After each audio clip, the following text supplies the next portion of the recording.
Well, this game could have ended in a disaster, but thankfully, someone on the team was clutch. So, here's a review. Hey, what's up, everybody? It's Drew, better known as RockChalk01. Hope you all had an incredible Thanksgiving. And today, yesterday, whenever you're watching this, the third-ranked Kansas Jayhawks were back in the Bahamas for the Battle for Atlantis semifinal match as they took on the Wisconsin Badgers, and we needed an extra period to find a winner. And at the last second, Kansas came up victorious by a final score of 69-68.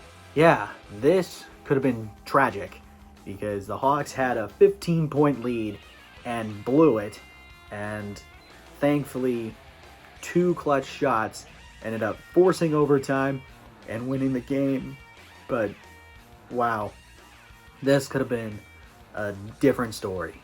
Now, with the win, there was a lot of good things that came out of it, i.e. mostly the win, but there was a few things that we really need to fix. So with that being said, for those of you who do not know, I give positives and negatives about the game, give a player of the game, and a player who needs to improve. Without further ado, let's do it. First off, positives. KU did well defensively as the Badgers were held to 39% from the field, 32% from three, and 73% from the free throw line. So good job defensively, especially with this team being kinda on the weaker side in terms of offense, but still an incredible performance defensively. Another big takeaway was rebounds, and KU absolutely creamed the Badgers on the glass as they won that battle 50-35. In fact, if you just take out KU's offensive rebounds, which the Jayhawks had 14, KU would still win that battle 36-35. So, yeah, we did a lot better rebounding the ball. And then a few more positives. KU had more blocks than the Badgers, and that was 2-1. Second chance points, KU won that battle 11-10. And fast break points, KU won that 7-5. So, a lot of good things that came out of this game. So, yeah, with that being said, those are my positives. To the negatives, KU's shooting performance was pretty bad, and that's the entire game. We struggled making shots. KU ended up shooting 39% from the field, 31% from three, and 57% from the free throw line, which after shooting 70% a game ago to now 50, yikes. Another key was that KU had more turnovers in this game as Wisconsin forced 13 Jayhawk turnovers and scored 13 off of them, while KU only forced 6 Wisconsin turnovers and only scored 4. So we did not do great forcing turnovers, and then we just turned the ball over like nothing. And that really needs to be fixed. Other little nitpicks was we lost the points in the paint battle 34-26, and we also lost the bench point battle 22-2. And as I said in the last review, where we only scored 4, you're not going to win very many games if you don't have a lot of bench points. And we needed an extra period and an escape to win, and we only had 2. So it's not going to come very often, but we need to start getting bench production out of this team, or else we're going to fail miserably. So, yeah, all that said, those are my negatives. Player of the game. Now, it's going to come down to 2 people, and one of them I'm going to give an honorable mention to, and that is Kevin McCullough. 18 points, 9 rebounds, 3 assists, a steal, and a block in 36 minutes. Had a kind of cold shooting night, going 7-16 from the field, 3 of 9 from 3, and 1 of 2 from the free throw line. But the near double-double really solidified it as an honorable mention for me. He played great.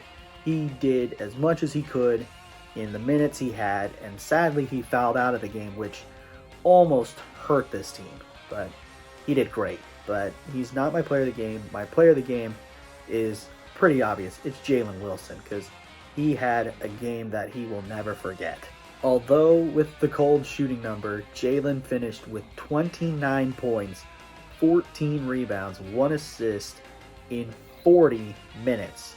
That includes overtime, so it would have been 45. So 40 out of 45 he played, which, wow, that is incredible. Yep, and there were times that Jalen kept us, as we were down, he kept us in the game multiple times. And he played great. If we didn't have him, we would have lost, clearly. There was no question. And yeah, he had a cold shooting night, going 9 of 20 from the field, 2 of 6 from 3, 9 of 14 from the free throw line, which, you know, looking at it, it's not great, but it's not terrible.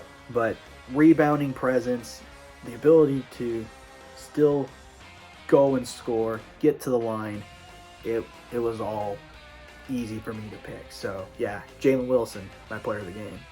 Now, player who needs to improve, I am going to give it to Grady Dick.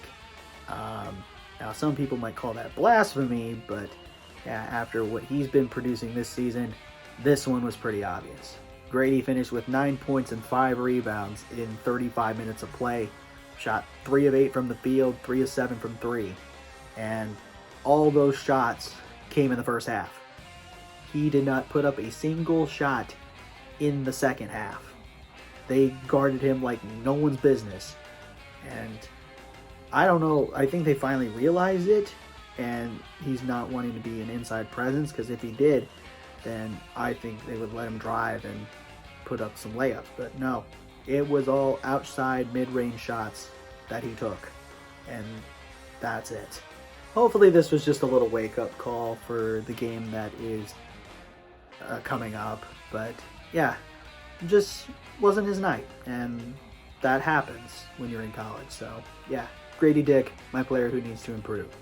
All right, it's time for some top plays, and we got a few top plays in this one.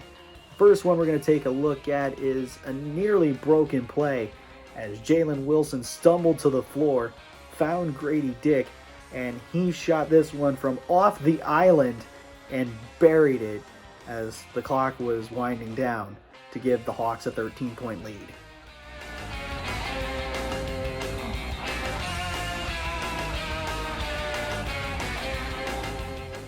The next play we're going to take a look at comes from a feed from DeJuan Harris to KJ Adams, which is a play that Bill Self loves to run, as he gave the Hawks a little bit of a cushion with a dunk.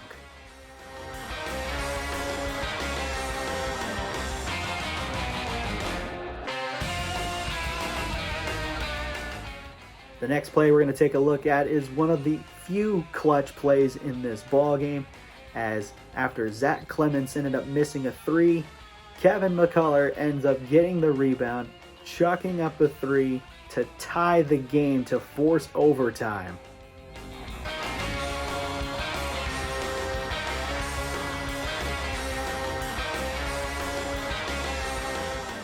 And the final play that we're going to take a look at should be pretty obvious, because after Zach Clemence missed yet another game-winning 3 after a fiasco for the loose ball, Bobby Pettiford ends up with the ball and makes a reverse layup with 0.2 seconds left to give the Hawks the win.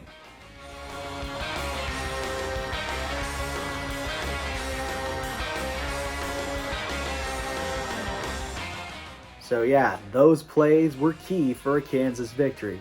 So that's why they are my top plays. And that's going to do it for my review of KU versus Wisconsin. Again, the final score in overtime, Kansas 69, Wisconsin 68. Leave a like, comment, share, and subscribe. Push that notification bell. Tell your friends about these videos.